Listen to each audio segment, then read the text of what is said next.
সামি ভাই, বাংলাদেশের সেকেন্ড টেস্টের আগে অনেক কথা হচ্ছে বাংলাদেশ 4 পেসার নিয়ে খেলছে নাকি আসলেই 3 পেসার নিয়ে নামছে, এবং পিচের কন্ডিশন কেমন দেখছেন আপনি?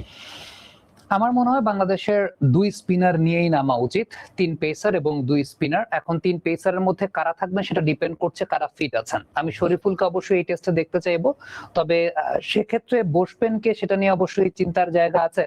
তাসকিন কতটুকু ফিট আছেন, তাসকিন কতটুকু আসলে ডেলিভার করতে পারবেন সেটা একটা দেখার বিষয়। যদি তাসকিন ডেলিভার করতে পারেন বা ডেলিভার করার মতো ফিট থাকেন, আমার মনে হয় শরীফুল, তাসকিন, হাসান মাহমুদ, তাইজুল ইসলাম এবং মেহেদী হাসান মিরাজ। এর পেছনে সবচেয়ে বড় কারণটা হচ্ছে টেস্ট ক্রিকেট তো একদিনের খেলা না, টেস্ট ক্রিকেট 5 দিনের খেলা। 5 দিনে উইকেটের আচরণটাও বদলাবে, এবং অস্ট্রেলিয়ার যেহেতু নর্দার্ন টেরিটরিতে খেলা হচ্ছে এবং নর্দার্ন ইস্টার্ন অঞ্চলে যখন খেলা হচ্ছে, এই সময়টাতে আপনি কিন্তু মানে বছরের এই সময়টাতে সূর্যালোকটা থাকে। ইনিশিয়াল স্টেজে গ্রেট ব্যারিয়ার রিফে যেটা হবে যে প্রথম দিনটা বা প্রথম সকালের সেশনটা প্রচন্ড পরিমাণে বাতাস থাকবে এবং পেসাররা ডমিনেট করবে, সেটা আমরা জানি। কিন্তু যত সময় যাবে, সূর্যালোক যখন পড়বে পিচের মধ্যে, the pitch will be baked under heavy sun. এবং আফটার দ্যাট এইখানে যে বিষয়টা ঘটে সেটা হচ্ছে যেহেতু ক্লে কন্টেন্টের পরিমাণ অনেক বেশি থাকে, পিচে কিন্তু ক্র্যাকও তৈরি হবে 2 নাম্বার বা 3 নাম্বার দিনে যাওয়ার পরে। সো সেকেন্ড ইনিংসে বাংলাদেশ যখন সেকেন্ড ইনিংসে বোলিং করবে তখন স্পিনারদের কিন্তু প্রয়োজনীয়তাটা থাকবে, এবং স্পিনারদের ক্ষেত্রে কম্বিনেশনটা খুব গুরুত্বপূর্ণ, বোলিং পার্টনারশিপটা খুব গুরুত্বপূর্ণ। বাংলাদেশের মতো দেশ যাদের স্ট্রেংথের জায়গাটাও কিন্তু স্পিনে আছে, অর্থাৎ বাংলাদেশ টিমের প্রত্যেকটা টিমের কিন্তু আলাদা আলাদা স্ট্রেংথের জায়গা থাকে। বাংলাদেশের স্ট্রেংথের জায়গা অনুযায়ী আপনার সেই জায়গাটায় স্পিনারদের কার্যকারিতাটা লাগে, যে কারণে আমার কাছে মনে হয় যে বোলিং পার্টনারশিপ হয়ে বিশেষ করে সেকেন্ড ইনিংসে স্পিনারদের প্রয়োজনীয়তা অনেক বেশি লাগবে। আরেকটা খুব ইম্পর্টেন্ট ব্যাপার সেটা হচ্ছে, আমরা এর আগে একটা আলোচনায় বলছিলাম যে মিচেল স্টার্ক কিন্তু বেশ কিছু ফুট হোল তৈরি করে দিয়েছিলেন পিচে, এবং এই টেস্টেও তিনি সেটা দেবেন যখন অস্ট্রেলিয়া বোলিং করবে। সো স্পিনাররা কিন্তু এই ফুট হোল গুলো তৈরি হলে সেই জায়গাটা বেশ ভালো আনইভেন কিছু নেচার তারা আদায় করতে পারেন। সো সেকেন্ড ইনিংসে স্পিনার অবশ্যই বাংলাদেশের লাগবে। আর যখন নর্দার্ন ট্রপিক্যাল অঞ্চলে খেলা হচ্ছে, এই সময়টাতে, বছরের এই সময়টাতে টেম্পারেচারটা কিন্তু দুপুরের দিকে বেড়ে যায়। সো এই টেস্টে আসলে উইকেটটা এরকম হবে, প্রথম দিনের প্রথম সেশনটা পেসাররা ডমিনেট করবে, প্রচন্ড পরিমাণে বাতাস থাকবে, toss is going to be very vital. যেই জিতবে সে ফিল্ডিং নেওয়ার চিন্তা ভাবনা করবে, এরপরে ব্যাটিং এর জন্য একটা ফেভারেবল কন্ডিশন কিন্তু তৈরি হবে।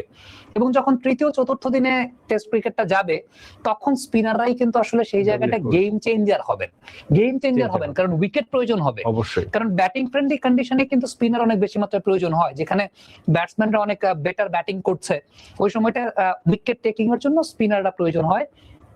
অস্ট্রেলিয়ার লাইন আপ থেকে আরেকটা বিষয় আমার কাছে মনে হচ্ছে, সেটা হচ্ছে ম্যাট রেনশকে তারা ইনক্লুড করেছে। দেখেন অস্ট্রেলিয়া কিন্তু বোল্যান্ডকে নেয়নি।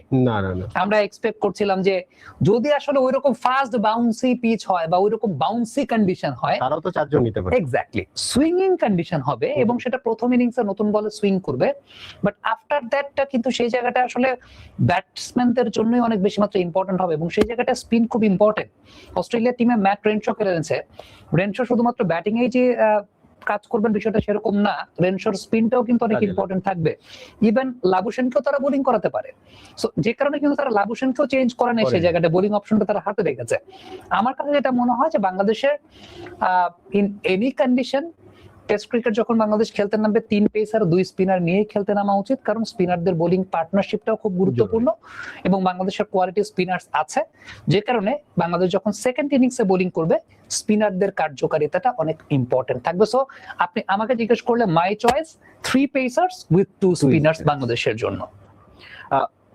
আমরা যে নতুন করে যেটার কথা চিন্তা করছি যে এই পিচে আসলে কি এর আগের টেস্টের সাথে কি অনেক বেশি চেঞ্জেস থাকছে কিনা কন্ডিশনের উপর ডিপেন্ড। প্রথম কথা, টেম্পারেচার তো একটু কমছে, মানে ডারউইনে টেম্পারেচার যা ছিল তার চাইতে 10 ডিগ্রি সেলসিয়াস কম থাকবে, কিন্তু যেটা আবার বলছে নর্দার্ন টেরিটরি, এটা নর্থ ইস্টার্ন পার্টে অবস্থিত।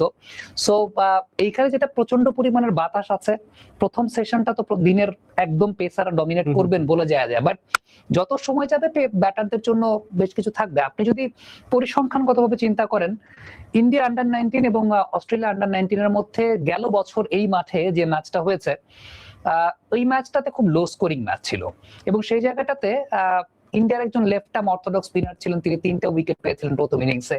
একজন লেগ স্পিনার ছিলেন, তিনি 3টা উইকেট পেয়েছিলেন দ্বিতীয় ইনিংসে।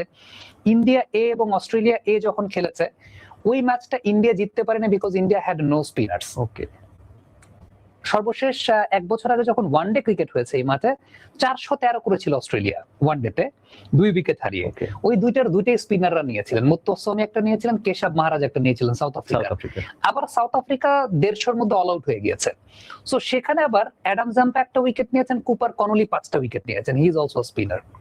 সো ওই যে বললাম যে সমস্ত উইকেটে ব্যাটিংটা বেটার হয়, ব্যাটিংটা বেটার করা যায়, সেই সমস্ত উইকেটে স্পিনারদের কার্যকারিতা আছে। এবং ডেফিনেটলি এই টেস্ট ম্যাচেও পার্থক্য তো অবশ্যই থাকবে, একটু চিলিং কন্ডিশন থাকবে। অস্ট্রেলিয়া যদি দিনে মানে টসে জয়লাভ করে আগে ফিল্ডিং নেয়, definitely they will try to make the best out of it. এবং এটা কিন্তু বাউন্সি কন্ডিশন না, ইভেন বাউন্স থাকবে, it will be a swinging condition in the very first session. So ওই সময়টা ব্যাটসম্যানদের আসলে আমরা যেমনটা এর আগে আমি অস্ট্রেলিয়া এবং ইন্ডিয়া এর মধ্যে যে টেস্ট ম্যাচটা হয়েছিল, সাই সুদর্শন এবং বাহাতে আরেকজন ব্যাটসম্যান আছেন দেবদূত পাডিয়াকাল, তারা একটা 196 রানের পার্টনারশিপ করেছিলেন। তার আগে অভিমন্যু ঈশ্বরানকে খেলতে দেখেছি, তারা প্রচুর ফ্লিক শট খেলেছেন, প্রচুর গ্লান্স এবং ফ্লিক শট খেলেছেন এবং স্কোয়াড ড্রাইভ করেছেন।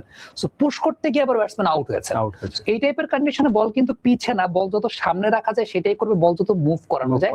সো বাংলাদেশের ব্যাটারদের ক্রিজের ভেতরে ঢুকে আসলে গ্লান্স এবং ফ্লিক শটে পারদর্শিতাটা এবং বল ছাড়ার জায়গাটা, দ্যাট ইজ ভেরি ইম্পর্টেন্ট, যেটা আসলে কন্ডিশন একটু চেঞ্জ থাকবে, কিন্তু তারপর যেহেতু নর্দার্ন ট্রপিক্যাল অঞ্চল, আমার মনে হয় যে বাংলাদেশের জন্য কন্ডিশনটা ফেভারেবল বেশি হওয়া উচিত বলে মনে হয়। সাকিব ভাই, আমি এই টপিকটা শেষ করার আগে একটা ছোট্ট জিনিস, বাংলাদেশ টিমে আর কোনো চেঞ্জেস আপনি এক্সপেক্ট করছেন কিনা? ডিপেন্ড করে কে কতটুকু ফিট আছে। তানজিদ তামিমের মেডিকেল স্ক্যান রিপোর্টটার জন্য আমরা এখন অপেক্ষা করছি। যদি তানজিদ তামিম খেলতে পারেন তাহলে তিনিই খেলবেন, যদি না খেলতে পারেন তখন সৌম্য হয়তো আসবে। বাট সাদমানের খেলা উচিত বলে আমার কাছে মনে হয়, সাদমান সে জায়গাটা থাকবে, যেহেতু টেস্ট ক্রিকেট লাস্ট টেস্ট ম্যাচটা তো তিনি খারাপ করেননি, ভালো করেছেন এবং এই বোলারদেরকে তিনি ফেস করেছেন, ভালোভাবে ফেস করেছেন। যদিও ফার্স্ট ইনিংস আউট হয়ে গিয়েছিলেন, কিন্তু ওই সময়টুকু বলের শাইন নষ্ট করাটা খুব ইম্পর্টেন্ট ছিল। বলের শাইনটাকে কিন্তু সাদমান নষ্ট করেছেন, উল্টো অ্যাগ্রেসিভ সাদমান ছিলেন রাদার দ্যান তানজিদ তামিম, সেটাই আমরা দেখেছিলাম। সো আমার মনে হয় তানজিদ তামিমের স্ক্যান রিপোর্টের উপর ডিপেন্ড করছে সৌম্য খেলবেন কি খেলবেন না।